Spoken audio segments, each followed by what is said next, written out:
Setahun belakangan gue rajin bikin konten di LinkedIn. Dari situ gue dapet tawaran kerjaan baru, klien, kesempatan speaking, dan terutama kesempatan menjadi teman curhat buat teman-teman yang memiliki kegalauan tentang karir. Sayangnya, belum banyak dari kita yang paham gimana sih caranya untuk membangun profesional brand yang oke di LinkedIn. Di video ini, gue akan share 3 step untuk membangun professional brand lo di LinkedIn dari nol. Stay tune sampai akhir. Ini adalah beberapa objektif yang gue kepikiran kemarin setelah gue rapi-rapihin. Ada branding, engagement, dan monetization. Branding, gain popularity, jadi just by di follow sama banyak orang. Become a thought leader, misalnya kepengen lebih spesifik di bidang tertentu. Atau become a devil advocate, jadi kayak kalau muncul lebih ke nyinyir atau lebih ke kritis. Some people like to have that brand, and silahkan kalau ada yang mau brandnya kayak gitu juga. Second part adalah engagement, lebih kayak gimana cara gue bisa ketemu orang, gue bisa giving back, gue bisa finding a business partner. The third one adalah monetization. Monetization basically anything related to tadi yang Alita bilang, this economic opportunity, apakah dapat klien, apakah dapat customer, apakah dapat pekerjaan baru. Gue ngerasa setelah gue mengobserve banyak orang dan dari pengalaman gue sendiri, seringkali step ini agak kelewat. Dan step ini sangat menentukan, karena itu jadi menentukan tipe konten seperti apa yang perlu kita buat. Gue pengen nanya ke teman-teman yang dari sini. Menurut teman-teman konten yang paling bagus ya, kan dari tadi kan gue udah jelasin tentang profile gue gitu. Dan itu sebenarnya leads clues about what's good for me. Nah, gue pengen nanya ke teman-teman di sini gitu, based on your understanding about my current profession and where I'm heading, dari A, B, C ini mana yang paling bagus buat gue? Yes, oke. Jawabannya adalah C. Benar, jawabannya adalah C. Konten C itu konten yang paling bagus karena saat ini gue memang, kan tadi gue cerita bahwa profesi gue adalah corporate trainer, right?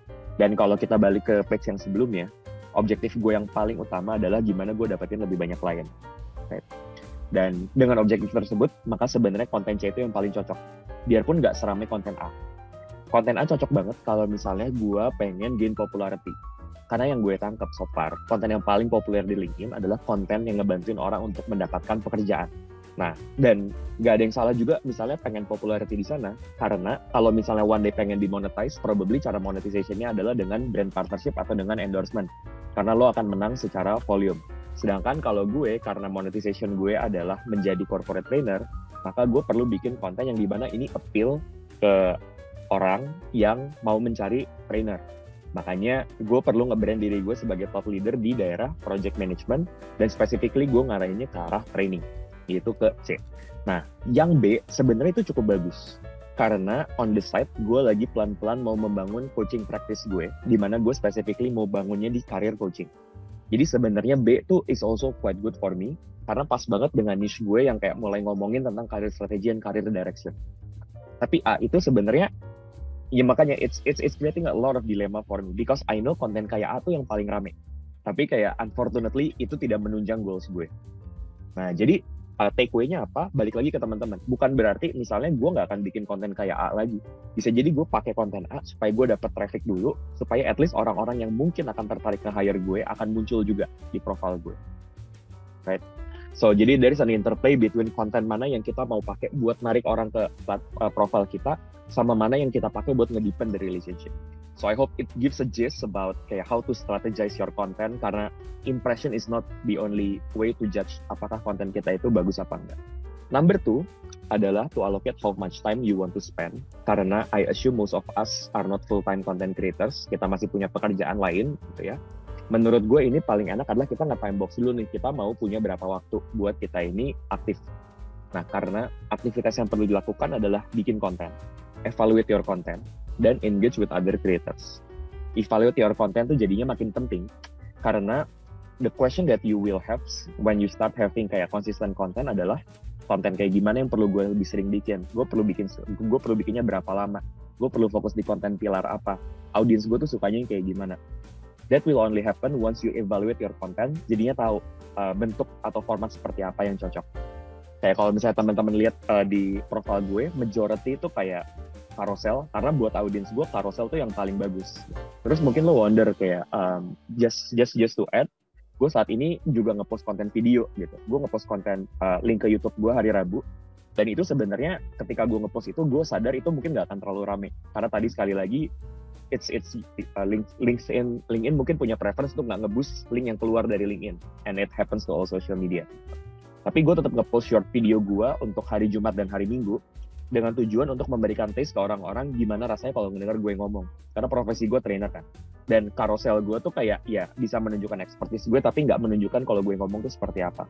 Makanya gue punya strategi juga untuk menunjukkan nih kalau gue ngomong tuh kurang lebih seperti ini. Jadi it's based on like a very careful evaluation biarpun yang video tuh nggak serame. Dan yang ketiga adalah to engage with other creators. Dan makanya gue bahkan mengallocate waktu yang cukup signifikan untuk beneran ngebalesin komen. Kalau misalnya ada orang yang komen di post gue. Gitu. Dan itu salah satu hal yang ngebantu post kita juga buat di-boost, terutama kayak the first 30 minutes or the first 1 hour. Tapi kalau nggak bisa secepat itu, at least within the same days. Jadi misalnya kalau nge-postnya pagi-pagi, during lunchtime, bisa kita respon. Dan yang ketiga, tadi, consistently iterate on your voice, format, and topic. Tadi juga udah sempat dibahas. Tapi mungkin kalau language, pertanyaan yang paling sering ditanyain kalau misalnya buat kreator Indonesia adalah pakai bahasa yang mana. Dan gue juga having a very constant battle gitu antara bahasa Inggris dan bahasa Indonesia. Gue personally jauh lebih nyaman kalau ngomong pakai bahasa Inggris kalau misalnya tertulis gitu ya. Tapi gue sadar begitu gue nulisnya pakai bahasa Inggris semua, engagement gue turun banget gitu. Dan ketika gue pakai bahasa Inggris aja, ternyata orang yang nonton konten gue tuh rata-rata orang Indonesia. So gue sadar ya udah kalau gitu gue bikinnya pakai bahasa Indonesia aja. Tapi tetap kontennya gue bikin lebih berat supaya emang gue nge-attract orang-orang yang pengen gue attract. Dan secara formality level pun ya gue menunjukkan kejakselan gue dengan bahasa yang gue pilih gitu.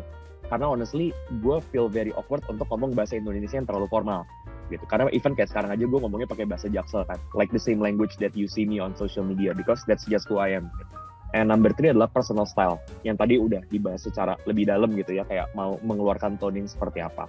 Nah terus untuk yang format juga kita lihat terus terhadap kayak berapa panjang kopinya, apakah mau panjang kayak contohnya if you know Ratna Juwita itu kopinya jauh lebih panjang dari gue gitu, and that's her style and it works for her. Kalau buat gue yang udah gue coba dan work adalah kopinya pendek banget tapi udah gitu ditaruh carousel di bawahnya karena people akhirnya attentionnya ke carouselnya gitu. Some people like post foto every time.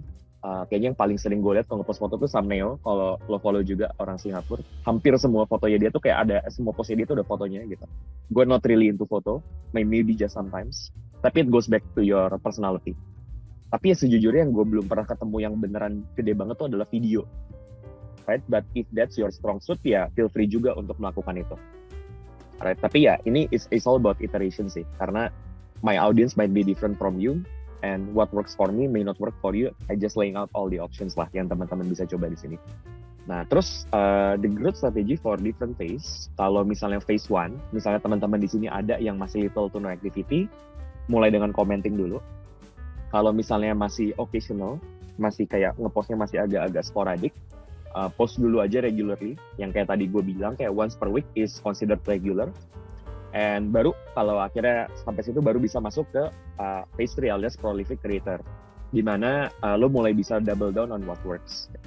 Gue udah stop bikin copy yang panjang karena udah mau bikin copy panjang capek, ternyata nggak rame juga gitu. Gue udah tahu itu nggak works for me, apalagi yang nggak works buat gue ya. Gue nyoba bikin artikel itu juga nggak terlalu di boost gitu. Jadi for me yang what works adalah si carousel. For you it might be different. So this is the final slide. Gue dititipin juga kayak to close this, kayak dengan emang gue dapet opportunity apa aja sih dari LinkedIn gitu, right? I have to say that none of these clients itu gue dapet dengan gue melakukan cold networking. Kayak most of them either mereka di refer sama orang yang gue kenal atau they see my profile and they reach out to me. In fact kayak klien gue bulan lalu dan klien gue bulan depan, gue dapet 2 klien baru yang gue purely gue nggak pernah kenal mereka sebelumnya dan mereka tahu gue dari LinkedIn. Right? So LinkedIn has given me so many opportunities.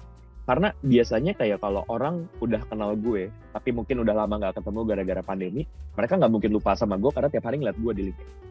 Dan hampir di setiap kali gue kalau ke professional network, gue sering banget ketemu orang yang bilang kayak, gue tuh kayak ngeliat lo setiap hari gitu, right? And for me that's good, karena itu yang mengingatkan mereka setiap kali nanti mereka ada kebutuhan, mereka akan ingetnya ke gue. And it's also good buat orang-orang yang belum kenal gue sama sekali gitu. Dan gue ngerasa ini bagian yang lebih scalable buat gue memarket my service. Karena in the traditional world, consultant atau kayak trainer seperti gue perlu sering-sering datang ke conferences, manually ngasih kartu nama gitu. But now with content, I can do marketing at scale. Dan menurut gue itu sangat-sangat efektif dan efisien. Karena gue bisa nargetin orang-orang yang lebih spesifik. Right? Dan gue sangat berharap juga teman-teman bakal dapat opportunity yang banyak dari LinkedIn yang sesuai dengan apa yang teman-teman cari. And for me, I love LinkedIn so much gitu. Karena di sini gue bisa express my intellectuality dan juga gue get rewarded at the same time. That's why setiap kali ada opportunity to share more about LinkedIn, to encourage people to be active on LinkedIn, I will always take it in the heartbeat karena buat gue sangat vouch for this. And if this resonate to you, I wish you all the best luck untuk become like a prolific LinkedIn creator. Thank you ya udah nonton sampai sekarang. Itu dia yang bisa gue share tentang perjalanan LinkedIn gue so far dan gimana lo bisa memulai.